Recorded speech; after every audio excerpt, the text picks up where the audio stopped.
Hello guys. मैं फिर से यूट्यूब में बहुत समय के बाद लौटा हूँ और मैंने अभी के समय पे मैं खुद से ही स्टोरी लिखना स्टार्ट किया। तो मैंने सोचा आप लोगों को ये स्टोरी पढ़ के इसका एक्सप्लेनेशन आप लोगों को दूँ और आप लोग डिसाइड करना आप लोगों को कैसा लगता है स्टोरी। और मैं तो एक प्रोफेशनल राइटर भी नहीं हूँ, फिर भी मैं ट्राई कर रहा हूँ। आप लोगों को अच्छा लगे तो कमेंट करके बोलना ये स्टोरी कैसा लगा। चलो स्टोरी को स्टार्ट किया जाए।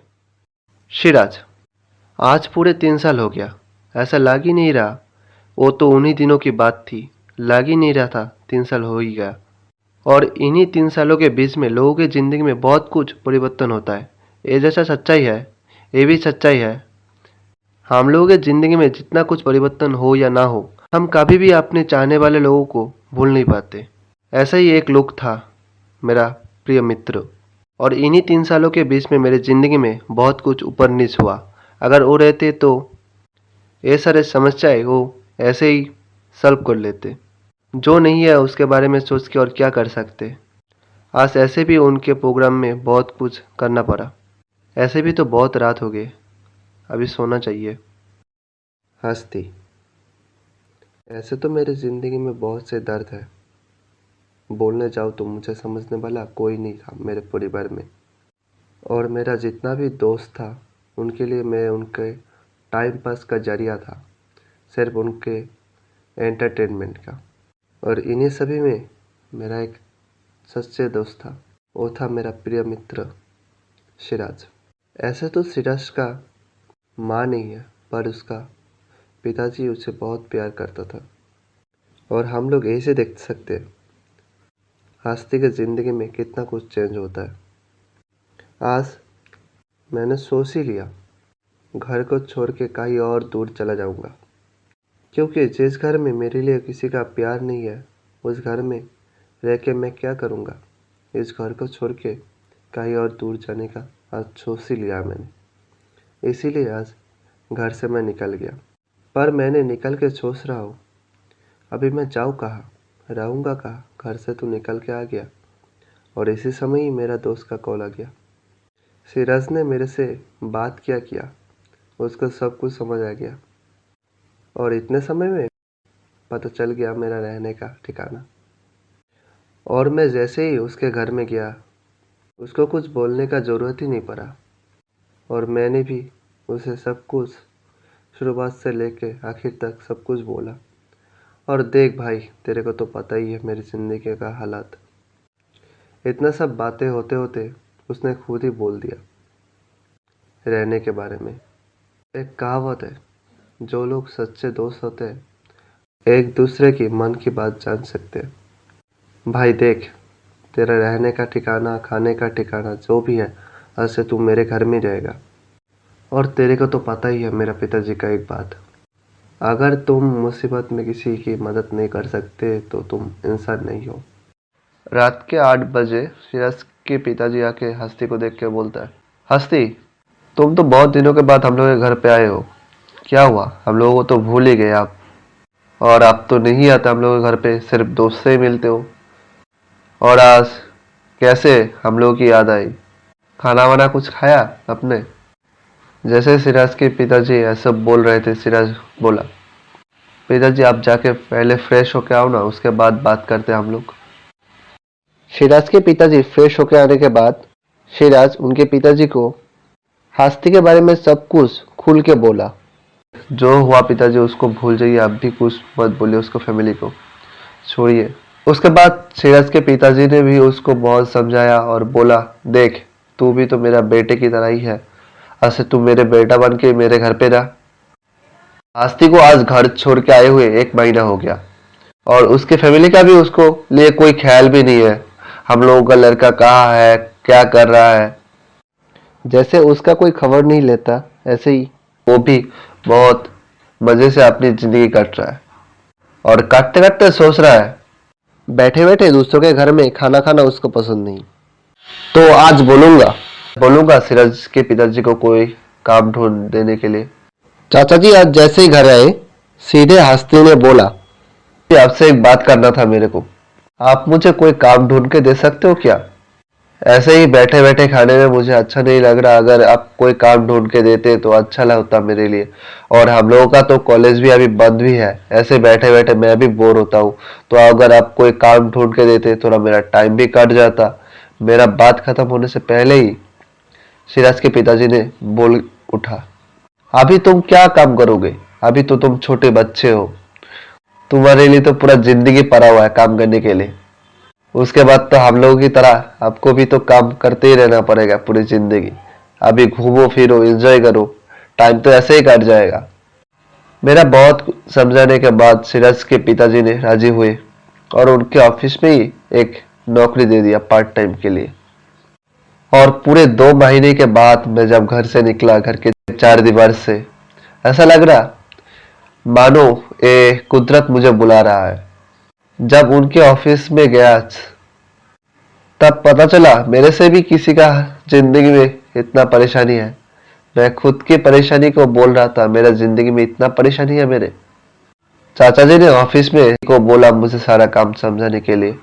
जब मैंने उसके साथ बिल कलेक्शन करके आया, उसके बाद घर पे जब आया, सिराज को मैं सब बोला रिकी के बारे में। देख भाई, मेरे से भी किसी का दर्द इतना हो सकता है, मुझे पता भी नहीं है। मतलब ऑफिस में एक लड़के से मिला था, उसका उसका पिताजी नहीं है और उसको अपनी कॉलेज की पढ़ाई के पैसे इकट्ठा करना पड़ता है। और उन लोगों का खुद का घर नहीं है, मकान नहीं है। और उसकी बहन का शादी के पैसे भी उसको इकट्ठा करना पड़ रहा है। यही सब ऑफिस की बहुत सी बातें उससे करने लगा। और इन्हीं सभी खुशियों के बीच में उसकी जिंदगी में और एक खुशियाँ भगवान लेके आया। वो भी सोच रहा था, भगवान मेरे ऊपर इतना दयालु कब से हो गया, मेरी जिंदगी में फिर से और एक खुशियाँ। तो आपने अगर वो नहीं लेके आते तो इतना सुंदर एक लड़की से मैं कैसे मिल सकता था। जिस दुकान पे मैं हर रोज 2 टाइम आता हूँ, उस दुकान में ऐसी सुंदर लड़की आज तक तो नहीं देखा। ऐसे अचानक से कैसे देखता मैं, अगर वो नहीं चाहते तो। और यही बातें आके मैं निकिता से भी पूछा उस लड़की के बारे में, आपने देखा क्या? आप तो जीत चाचा के वहां पे जाते थे पहले, मेरे से पहले, बिल कलेक्शन करने के लिए और सामान लेने के लिए। तो उनसे पूछने पर पता चला उन्होंने कभी नहीं देखा। और मैं घर पे आके सिराज से भी उसके बारे में बात किया। और जब शाम को गया, उसने भी उस लड़की को देख के बोला, भाई तू तो सच ही बोल रहा था, सच में ये एक अप्सरा की तरह देखने वाली लड़की है। तू मुझे माफ करना, तू जो बोल रहा था सच ही बोल रहा था। उसके बाद जब सिराज उसके मम्मी से बात किए, पता चला वो उन्हीं की लड़की है। और अब तक उनको नाम भी पता चल गया। जैसा दिखती है ऐसा ही उनका नाम भी है, रोहिणी। ऐसे ही हंसती रोज आता है रोज जाता है, पर सोचता है रोज ही उनको बोलेंगे उनके प्यार के बारे में। पर अब तक उनकी हिम्मत ही नहीं हुई उनको बोलने के। तो ऐसे ही रोज सिराज से बात करते हैं उसके बारे में। तो एक दिन डिसाइड किया सिराज खुद ही, आज मैं ही बोल दूंगा तेरे बारे में, टेंशन मत ले। जब दुकान से उसके मम्मी हट गई तो सिराज ने पूछा रोहिणी से, रोहिणी जी आप क्या कल फ्री हो? ऐसा क्यों बोल रहे हो आप? नहीं, मेरा दोस्त आपसे बात करना चाहते हैं। वो आपसे बात करने में बहुत घबराता है, तो इसीलिए मैं ही बात करने आया। तो आप फ्री हो कब, बोलो ना। ऐसे तो मैं कल फ्री हूँ, तो 4 बजे ठीक है तब। ऐसा बोल के वो लोग निकल गए। और इस चीज के मौके से सिराज ने उनका नंबर ले लिया था रोहिणी का। और रोहिणी को भी हस्ती का नंबर दे दिया था। उन लोगों ने रात में बहुत सी बातें करी दोनों ने मिलके। और कल 4 बजे पार्क के सामने वो लोग भी आए और रोहिणी का उसका एक फ्रेंड को भी लेके आया। तब तक हस्ती और वो लोग मिलके पार्क के अंदर चले गए और सिराज बाद में उनके लिए गुलाब भी लेके आया था। ले आके हस्ती को दिया और हस्ती ने गया उनको प्रपोज करने के लिए। हस्ती ने रोहिणी को एक पोएम सुना के प्रपोज करना चाहा। करूं मैं मेरे खुद के सुर में ही गाऊं, पर मेरे गले में कोई सुर नहीं मिलता। कहना चाहता हूँ कुछ, पर कह देता हूँ और कुछ। इसी वजह से दिल मेरा बहुत रोता है। ना जाने आप कौन से जाल में मुझे फेंके हो, और इसी वजह से चारों तरफ सिर्फ आपकी ही सुर की जाला बुनूं। और इसी वजह से देखना चाहता हूँ आपकी मुंह की हंसी। इसलिए आज बोल रहा हूँ, मैं तुमसे बहुत प्यार करता हूँ। आपका पोएम थोड़ा बहुत ठीक ठाक था और तो आपने किसी का कॉपी करके बोल रहे हो, तो मैं आपका प्रपोज कैसे एक्सेप्ट कर सकता हूँ? मैंने अब तक आपको ना भी नहीं बोला और हाँ भी नहीं बोला। आप जिस दिन खुद का पोएम खुद लिख के मुझे सुनाओगे, उस दिन मैं अपना रिप्लाई दे दूंगा। तब तक के लिए आपने इतना प्यार से जो गुलाब लेके आए हो, इसको मैं रखता हूँ। आप ये मत समझना आपसे मैं प्यार करने लगा हूँ। ठीक है, कोई बात नहीं। मैं जिस दिन खुद का पोएम लिखूंगा, उस दिन ही आके आपसे मिलूंगा, ठीक है? ऐसा बोल के वो लोग भी वहां से निकल गए और हम लोग भी वहां से चले आए। आने के बाद मैंने बहुत सोचा किस तरह का पोएम लिखा जाए, ऐसे ऐसे बहुत सोच रहा हूँ। और रिकिदा से भी पूछा, आपने भी तो आपके गर्लफ्रेंड को कैसे प्रपोज किया था, वो हमको थोड़ा बोल दीजिए। उन्होंने मुझे एक ही सजेशन दिया, देखो आपने उसको देख के जिस तरह का पहली बार फीलिंग आया, उसके हिसाब से आप एक पोएम लिखो, देखो अच्छा पोएम मिल जाएगा। उनके गाइडेंस को फॉलो करके मैं घर पे आके सोच रहा हूँ। उसके बाद एक पोएम आया और वही लिखा।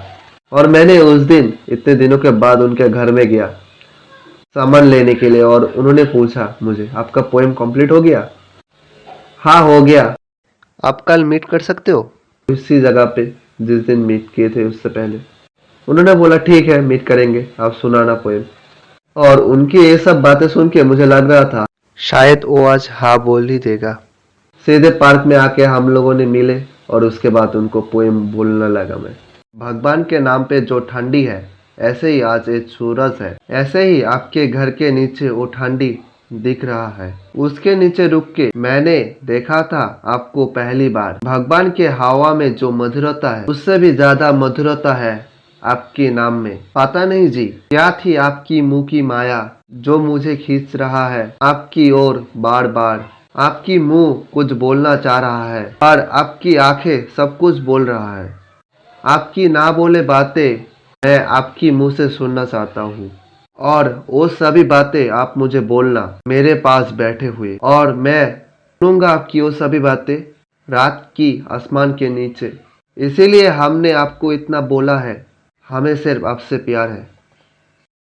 अच्छा लगा आपने खुद से लिखने की ट्राई किए, पर हाँ बहुत हद तक ठीक ठाक था। आप चाहते तो इससे भी अच्छा कर सकते थे।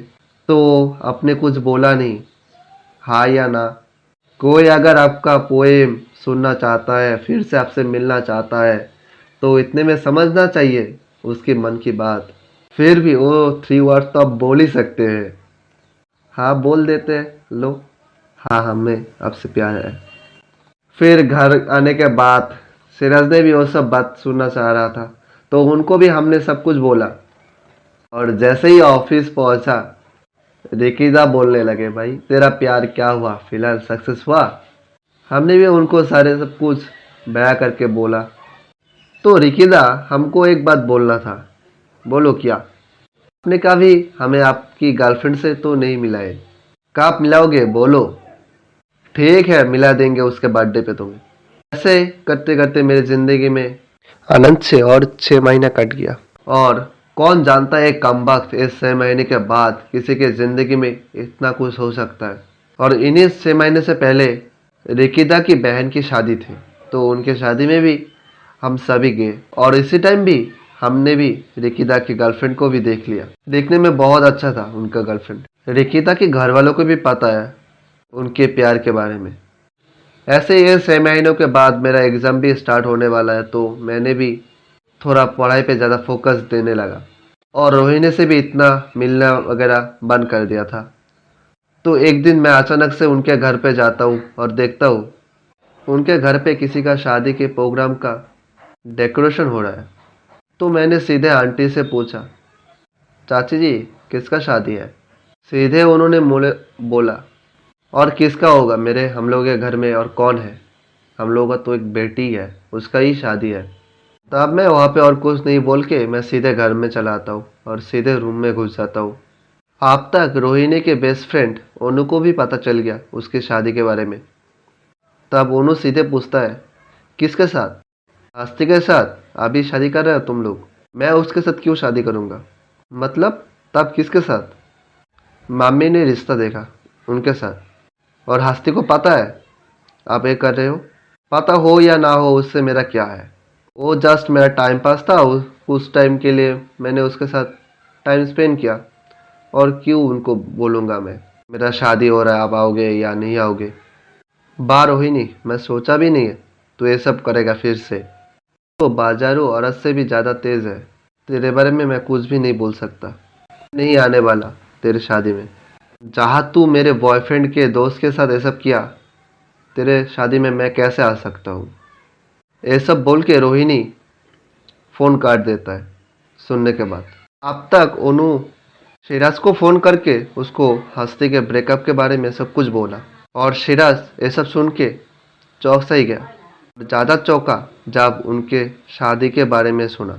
और अब तक रिकिदा और ओनू भी उनके घर पे चला आया। आके ओनू ने शिराज को और हस्ती को रोहिणी की हॉस्टल की लाइफ की सारी बातें बोले, उसके कैरेक्टर के बारे में।